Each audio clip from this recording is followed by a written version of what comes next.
Mon nom est Patricia Leduc, je suis conseillère chez Agri-Conseil Masca depuis plusieurs années. Je suis graduée du Collège McDonald depuis 1993 en conservation du sol et de l'eau. Aujourd'hui, je vais vous présenter une présentation sur l'adaptation au climat futur de la Montérégie. J'ai eu la chance de participer au projet Agri-Climat depuis ses tout débuts. Donc, ça va faire la suite de la présentation sur les changements climatiques en Montérégie. Donc, le plan de la présentation, je vais principalement couvrir les conséquences et comment s'adapter en grande culture et en production laitière. Je vais principalement traiter de l'aspect plus au champ, pour tenir compte de la durée de la présentation. Donc, je vais faire le tour des saisons pour vous présenter quels seront les impacts au niveau des cultures. Dans un premier temps, je vais vous parler de l'hiver. Donc, comme ça a été présenté dans la présentation précédente, on va avoir des hivers plus courts qui vont débuter plus tard, plus de redoux, de périodes de gel et dégel, des crues printanières plus tôt et des débits plus importants d'eau en hiver.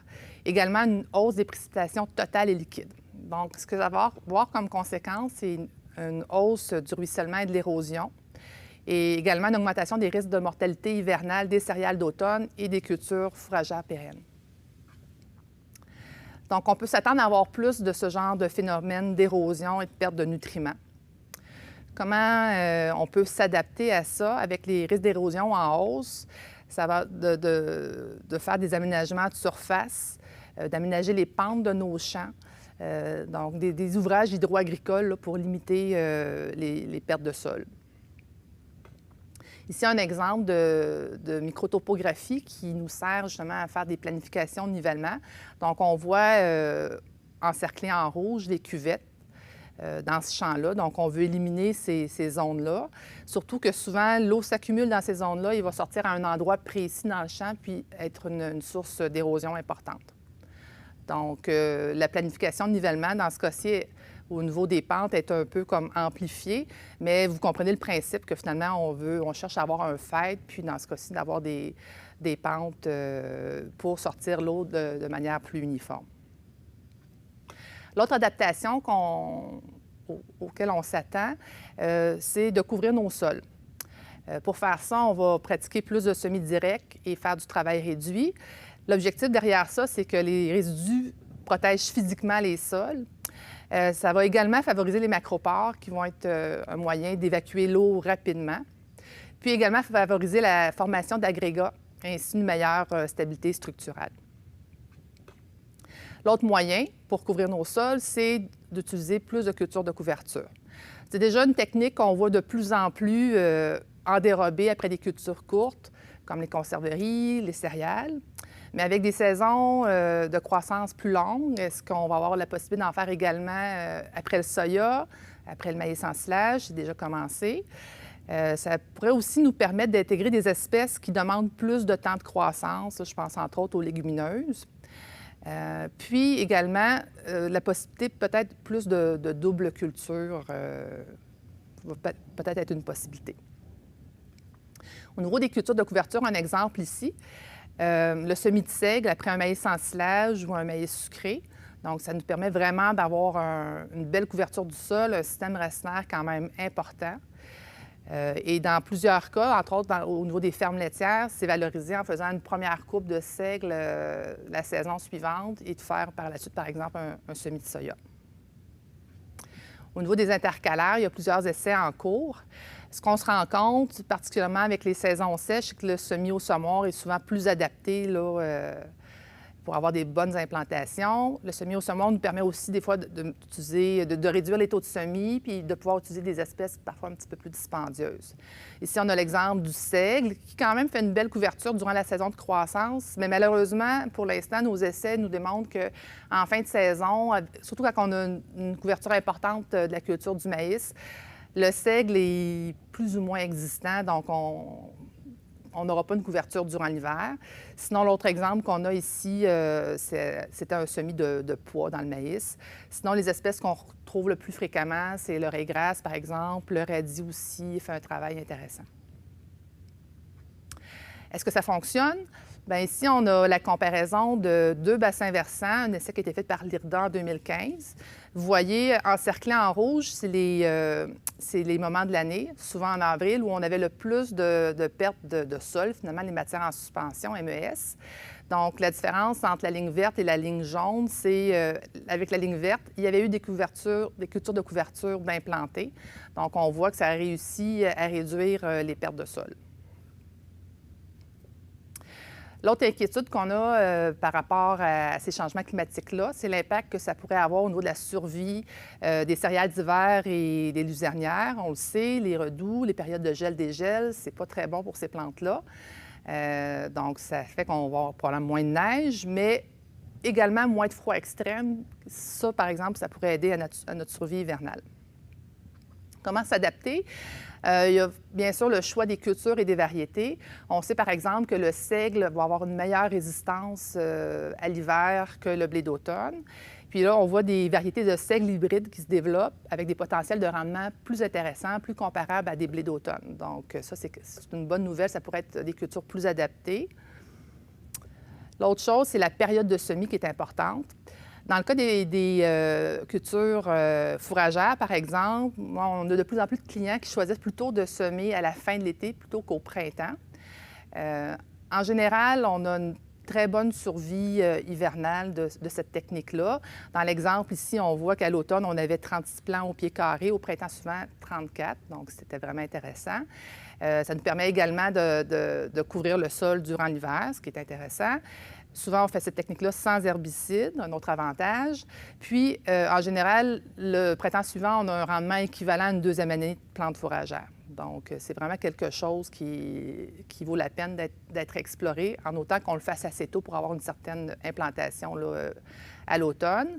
Le choix des espèces aussi, quand même, dans le futur, va être important. Il y a certaines graminées comme le mil qui est moins adapté à des étés sèches. Donc, ça va être quelque chose peut-être où on va devoir faire des changements. Pour les céréales d'automne, le stade visé pour optimiser la survie à l'hiver, c'est 3-4 feuilles ou idéalement début de talage à l'automne. Donc, il va falloir vraiment favoriser des dates de semis pour nous permettre d'atteindre ce stade-là pour favoriser la meilleure survie possible à l'hiver. C'est sûr que si on a un hiver qui arrive plus tard, bien, peut-être que ça va finalement que nos dates de semis présentement vont être adéquates pour atteindre cet objectif-là. Une autre stratégie, c'est le semis-direct dans les chambres de culture. On va avoir moins de neige, mais dans le fond, ça va être de favoriser, de garder le peu de neige qu'on a, ou du moins le plus longtemps possible. D'avoir des chambres puis une présence de neige accrue, ça peut faire une différence de 10 degrés au niveau de la température du sol à 5 cm. Donc, ça a vraiment un effet isolant. Dans l'Ouest canadien, ils ont d'ailleurs développé un indice de rétention de la neige où on tient compte de la hauteur des tiges versus le nombre de tiges. Donc, plus on a de tiges au mètre carré, moins la hauteur est importante et vice-versa. Donc, on vise un objectif de 40 avant le semis, par exemple. Un retour de céréales va nous donner environ un indice de 80, ce qui est très satisfaisant, versus un retour de canola ou de lin va nous donner entre 30 et 50. Donc, on voit ici comment l'indice est, par exemple. Si on a des tiges qui ont à peu près 20 cm de hauteur, il faudrait avoir une densité de tiges au mètre carré de 200, versus si on a des tiges plus longues, de 30 cm, autour d'un 100-150 tiges au mètre carré serait suffisant. L'autre idée aussi qui était entre autres popularisée par Paul Caplette, là, producteur dans la région de Sorel, c'est d'avoir des clôtures végétales pour aider à garder la neige. Dans cet exemple-là, Paul semait, dans le fond, une rangée de lin dans son blé d'automne pour garder la neige. C'est une technique qui a été reprise aussi par d'autres clients, mais dans le cas d'implantation de plantes fourragères à l'automne. Donc, on voit la photo à l'automne et au printemps suivant à quoi ça ressemblait. Dans cet exemple-là, l'hiver avait été quand même favorable à la survie, mais on avait quand même remarqué que dans la section, avec la clôture de lin, la neige était restée plus longtemps à une certaine période de l'hiver. Donc, maintenant, je vais vous présenter l'impact de l'été sur les cultures. On va avoir des étés plus chauds, mais sans pluie supplémentaire. Les pluies vont être moins fréquentes, mais plus intenses, avec une saison de croissance plus longue. Donc, en conséquence, pour certaines cultures, on va avoir des potentiels de rendement augmentés, ce qui est une bonne nouvelle, mais avec une augmentation du déficit hydrique. Donc, en autant qu'on ait suffisamment, qu'on réussisse à bien gérer notre eau. On va également avoir des nouveaux ennemis de culture et des pressions plus importantes des espèces présentes. Donc, un des premiers impacts pressentis, c'est la possibilité de cultiver quand même des variétés avec plus tardives. C'est possible, mais il faut quand même garder en tête qu'on va toujours avoir de la variabilité d'une année à l'autre. Donc, on va encore avoir des années avec moins d'UTM, comme on peut voir dans notre historique, là, souligné en rouge, par exemple, 2000, 2009, 2019. Donc, la tendance va vraiment être à la hausse, mais étant donné ces variations-là, il faut quand même être conservateur. Au niveau du stress hydrique, le nombre d'épisodes de 10 jours sans pluie par année, on le voit ici, la station de météo de Saint-Hubert ne devrait pas augmenter, alors que le nombre d'épisodes de 5 jours sans pluie, lui, va augmenter. Vous allez me dire, ouais, mais tu parles d'été, mais oui, on a des printemps plus secs depuis 2 ans. Effectivement, ce n'est pas quelque chose qu'on voit dans les tendances qui ont été analysées au niveau du projet. Ce qui reste à vérifier, les données par mois vont être disponibles dans les prochains temps. Donc, il va y avoir une analyse qui va être faite pour voir la tendance mois par mois versus ce qui était fait jusqu'à présent, qui était plus le printemps ensemble versus l'été ensemble, pour voir si notre printemps humide est seulement, par exemple, le mois de mars-avril, si on s'attend à avoir des printemps, des mois de mai plus secs. Donc, il va y avoir de la compétition pour l'eau, c'est clair. Il va falloir vivre avec ça. Dans le cas d'engrais verts qui passent l'hiver, comme le seigle, il va falloir être prudent, particulièrement si on a des printemps secs, comme on a vécu cette année et l'an dernier. C'est des photos ici de 2019. 2020, on était plus proactifs parce que là, on a vu c'était quoi l'impact. On voit ici, dans une des diapos, que le maïs a carrément été vraiment très retardé dans les endroits en jaune où il y a eu une croissance importante du seigle. Même chose dans le soya, on avait une bande avec du seigle versus à côté où il n'y avait pas de seigle. On voit l'impact sur la culture. Donc, ça occasionne des retards de croissance là, importants. Donc, dans un cas où on aurait de la sécheresse comme ça, il faut détruire l'engrais vert rapidement. Également, bien, on le mentionnait tantôt, ça peut être intéressant de faire une première coupe de seigle, ensuite de semer une autre culture. Ici, on voit qu'il y avait eu du soya, par exemple, de ressemer, du maïs. Encore une fois, dans le soya, on ne s'est pas méfié en 2019. On a laissé le seigle croître après la coupe. En conditions de sécheresse, ce n'est pas une bonne idée. Donc, on apprend et on continue de s'adapter. La chose qu'on a observée également au niveau des mauvaises herbes, on voit le même phénomène dans le cas de printemps sec. S'ils ne sont pas bien contrôlés, on voit une différence de croissance au niveau des cultures. Une autre difficulté à laquelle on s'attend, c'est qu'avec un été plus sec, ce n'est pas un climat intéressant pour les céréales de printemps. Donc, comment s'adapter à cette nouvelle réalité? C'est plutôt de favoriser des céréales d'automne. On l'a encore vu cette année, les céréales d'automne, malgré un printemps très sec, avec leur système racinaire profond, ont vraiment mieux réagi au manque de sécheresse que les céréales de printemps. Ou sinon, au niveau des céréales de printemps, de favoriser un semis le plus hâtif possible pour vraiment que la plante puisse profiter de l'eau du début de saison. Ce qui permet de faire ça, en général, c'est un semis direct, par exemple sur un retour de soya. Ça nous permet souvent de semer 10 jours, 2 semaines plus tôt, là, de profiter d'une petite fenêtre qui ne serait pas suffisamment longue, par exemple, pour un travail conventionnel. Au niveau des ravageurs, on s'attend à avoir des pressions de ravageurs plus importantes. Au niveau des insectes, par exemple, l'augmentation de température peut signifier une augmentation des densités de population, une augmentation du nombre de générations par année, des aires de répartition totale plus grandes, et également une meilleure survie hivernale. Mais ça va vraiment être du cas par cas. Ici, dans le premier exemple, on parle de la punaise marbrée, qui est un insecte nuisible pour plusieurs cultures, qui est présente au Québec depuis 2014, qui n'a pas eu trop d'impact pour l'instant, mais plus les changements climatiques seront importants, puis plus l'adulte va être présent sur une plus longue période de la saison, ce qui implique des dommages plus importants. Il y a également le puceron du soya auquel on pense. C'est un insecte qui est nuisible dans le soya puis qui est présent au Québec depuis 2001. dans ce cas-là, les hausses de température vont avoir un effet négatif, vont réduire les populations du puceron, ce qui est vraiment une bonne nouvelle. D'un autre côté, les hivers doux permettront aux pucerons de passer l'hiver au Québec, ce qui aurait comme conséquence une apparition plus hâtive, donc potentiellement des dommages plus importants.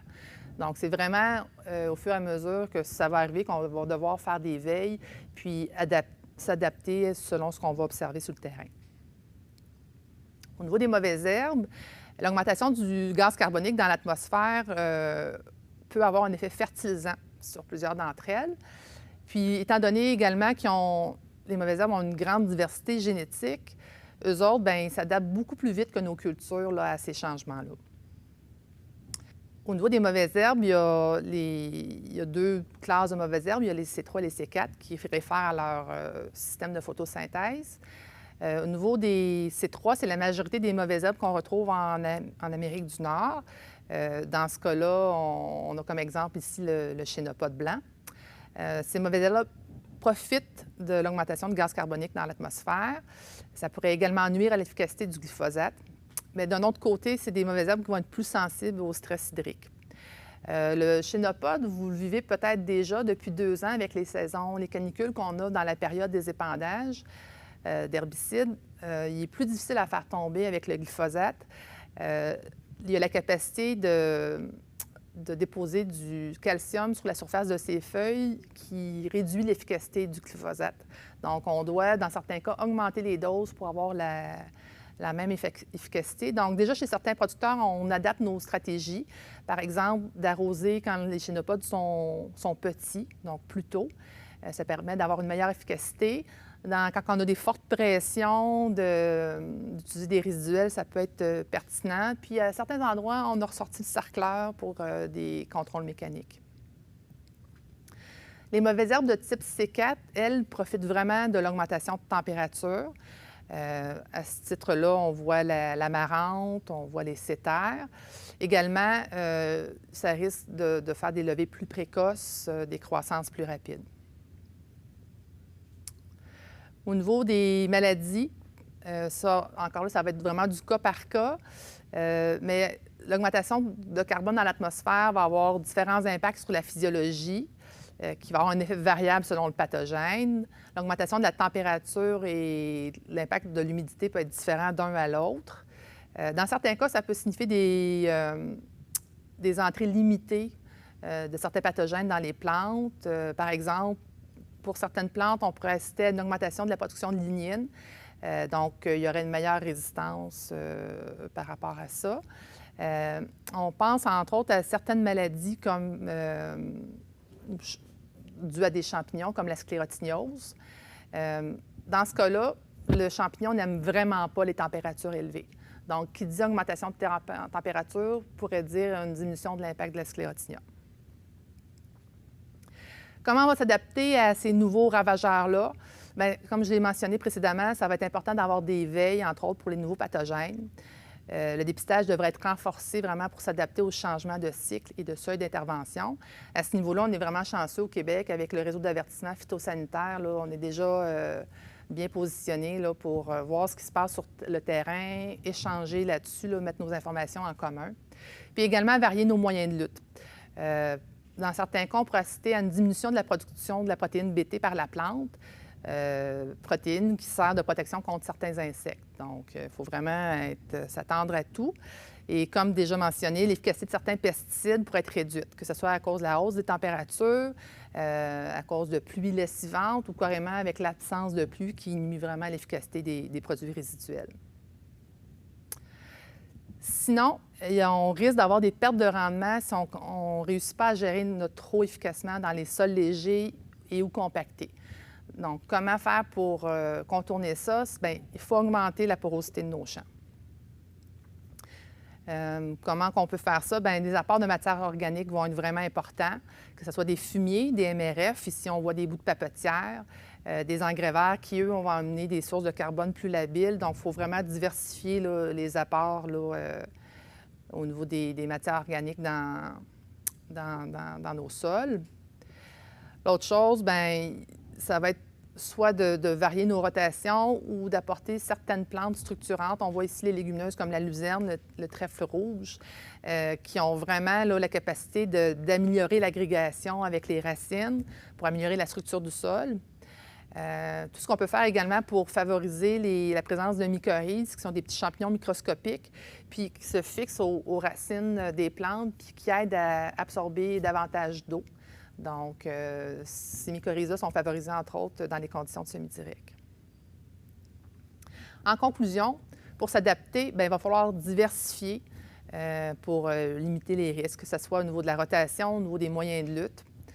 L'autre chose, c'est que les problèmes, ça génère aussi des innovations. Puis avec les réseaux sociaux, il n'y a pas seulement du négatif, c'est une manière vraiment intéressante de les partager. Ici, je voyais l'exemple en 2019 où il y avait eu vraiment des problèmes au niveau de la récolte. Un producteur partage cette problématique-là en disant « Qu'est-ce que vous faites chez vous? » Bien, en quelques heures, il y a 128 commentaires où les gens partagent déjà là, en temps réel là, les solutions qu'ils ont trouvées. Sinon, une autre source d'information intéressante par rapport aux cultures de couverture, c'est le Facebook Culture de couverture du Québec où il y a beaucoup d'échanges. Sinon, si vous voulez en savoir plus sur AgriClimat et les changements climatiques de la région, je vous invite à consulter le site Internet où on a les informations par région. Il y a une fiche pour les grandes cultures, également pour la production laitière. Il y a également des webinaires que vous pouvez visionner. Et sans oublier qu'il y aura une suite au projet AgriClimat pour les 3 prochaines années. Plusieurs producteurs voulaient savoir, entre autres, est-ce que je produis beaucoup de gaz à effet de serre sur ma ferme? Comment je peux faire pour les réduire? Est-ce que je suis prêt à m'adapter? Donc, c'est des choses qui vont être regardées chez un réseau de fermes pilotes. Puis la bonne nouvelle, finalement, c'est que la plupart des manières de s'adapter qui ont été présentées ont également un impact en réduisant les gaz à effet de serre. Donc, c'est vraiment gagnant-gagnant. Merci.